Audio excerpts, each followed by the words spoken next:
നമസ്കാരം പ്രിയ SK മീഡിയയുടെ പുതിയൊരു വീഡിയോയിലേക്ക് ഏവർക്കും സ്വാഗതം. ഈ വീഡിയോയിൽ രഥസപ്തമി വ്രതത്തെക്കുറിച്ചും രഥസപ്തമി ദിവസം സൂര്യഭഗവാനെ ആരാധിക്കേണ്ടത് എങ്ങനെയാണ് എന്നതിനെക്കുറിച്ചും വിശദീകരിക്കുകയാണ്. സൂര്യദേവനെ രഥസപ്തമി ദിവസം ആരാധിച്ചാൽ പ്രാർത്ഥിച്ചാൽ നമ്മുടെ സകലമാന കർമ്മദോഷങ്ങളും മാറി, ഈ ജന്മത്ത് നാം ചെയ്ത എല്ലാ കർമ്മദോഷങ്ങളും മാറി നമുക്ക് സകലവിധ സൗഭാഗ്യം വന്നു ചേരുന്നതായിട്ടാണ് വിശ്വാസം. രഥസപ്തമി നാളിൻ്റെ ഐതിഹ്യത്തെക്കുറിച്ച് പറയുമ്പോൾ, സൂര്യദേവൻ്റെ പ്രകാശ ജ്വാല കുറഞ്ഞപ്പോൾ എല്ലാ ദേവീ ദേവന്മാരും ബ്രഹ്മാവിനോട് പ്രാർത്ഥിക്കുകയും ബ്രഹ്മാവ് ആ പ്രാർത്ഥന കേട്ട് സൂര്യ ഭഗവാന് തൻ്റെ പ്രകാശ ജ്വാല തിരിച്ച് നൽകിയ ദിവസമാണ്. അതായത് വിശ്വകർമാവ് തൻ്റെ ദിവ്യ ശക്തിയാൽ അത്ഭുതകരമായിട്ടുള്ള ദിവ്യപ്രഭ സൂര്യഭഗവാന് തിരികെ ലഭിച്ച ദിവസമാണ് രഥസപ്തമി ദിവസം. ഭീഷ്മരുടെ കർമ്മദോഷങ്ങൾ സൂര്യഭഗവാനെ പ്രാർത്ഥിച്ച് മാറിയ ദിവസം കൂടിയാണ് രഥസപ്തമി ദിവസം. ഈ ദിവസം നാം വ്രതമിരുന്ന് പ്രാർത്ഥിച്ചാൽ നാം അറിഞ്ഞോ അറിയാതെയോ ചെയ്ത കർമ്മദോഷങ്ങൾ സകലമാനതും മാറി നമുക്ക് ജീവിതത്തിൽ എല്ലാവിധ സൗഭാഗ്യങ്ങളും വന്നു ചേരുന്ന ഒരു ദിവസമാണ് രഥസപ്തമി ദിവസം.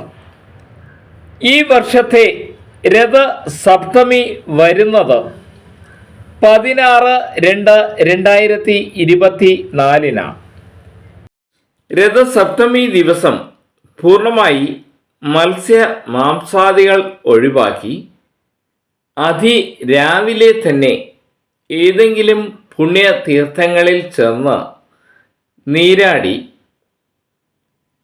സൂര്യഭഗവാനെ പ്രാർത്ഥിക്കുന്നതാണ്.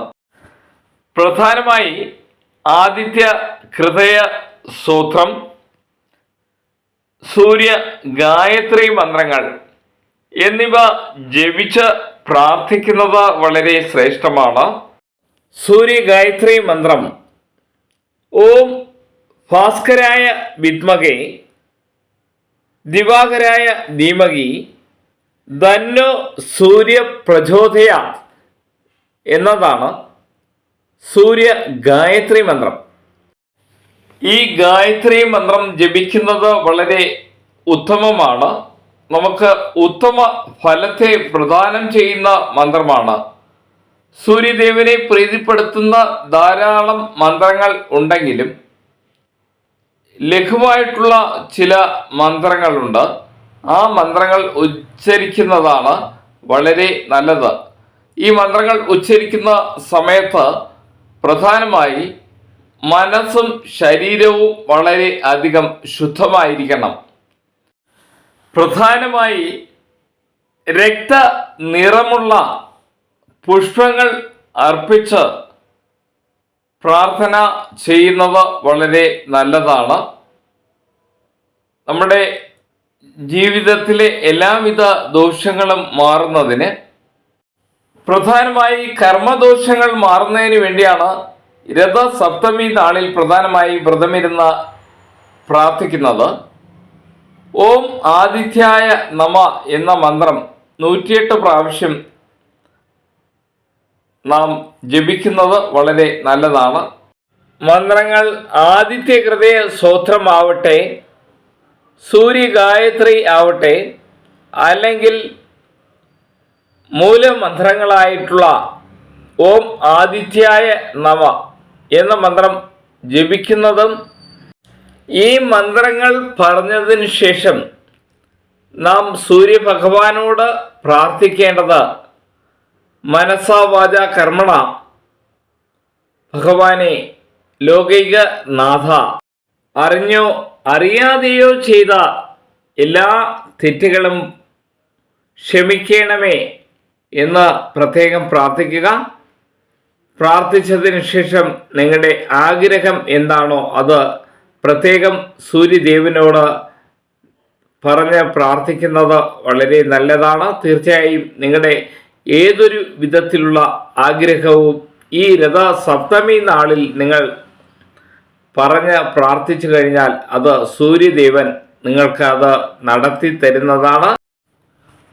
സൂര്യം സുന്ദരലോക നാമ മാമൃതം വേദാന്തസാരം ശിവം ജ്ഞാനം ബ്രഹ്മമയം സുരേഷ വിമലം ലോകൈക ചിത്ത സ്ഥിതം ഇന്ദ്രാദിത്യ നരാധിപം സുരഗുരു ത്രൈലോക്യ ചൂടാമണി ബ്രഹ്മവിഷ്ണു മഹേശ്വരസ്യ ഹൃദയ വന്ദേ സദാ ഭാസ്കരം മമ ഹൃദയം വന്ദേ സദാ ഭാസ്കരം. ജേതു ജേതു സൂര്യം സർവലോകൈക നാഥ ശമിതകിരണ താപം ക്ലേശ ദുഃഖസ്യ നാശം അരുണനയന രമ്യം ആദിരാനന്ദമൂർത്തി പരമപരമഭൂതം ഭാസ്കരം തം നമാമി പത്മഹസ്തം പരം ജ്യോതി പരേശായ നമോ നമ നിർമ്മലം നിത്യശാന്തായ നിഷ്കളായ നമോ നമ എന്ന മന്ത്രം ജപിക്കുന്നത് വളരെ നല്ലതാണ്.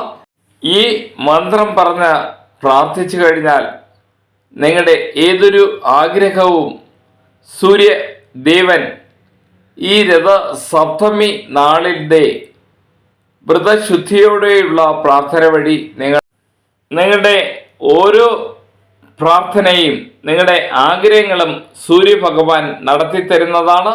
ഈ ദിവസം പൂർണ്ണ ഉപവാസം ഇരിക്കാൻ സാധിച്ചാൽ അത് വളരെ നല്ലതാണ്. അല്ലെങ്കിൽ പ്രധാനമായി ഉപ്പ്, എണ്ണ എന്നിവ ഒഴിവാക്കി സൂര്യ നമസ്കാരം ചെയ്ത് പ്രാർത്ഥിച്ചു വന്നാൽ നിങ്ങളുടെ ഏതൊരു ആഗ്രഹവും സാധിക്കുന്നതാണ്. ഈ വീഡിയോ നിങ്ങൾക്ക് ഇഷ്ടമായാൽ ദയവായി ലൈക്ക് ചെയ്യുക, ഷെയർ ചെയ്യുക, സബ്സ്ക്രൈബ് ചെയ്യുക. നിങ്ങളുടെ അഭിപ്രായങ്ങൾ കമൻറ്റുകളായി രേഖപ്പെടുത്തുക. നിങ്ങളേവർക്കും നന്ദി, നമസ്കാരം.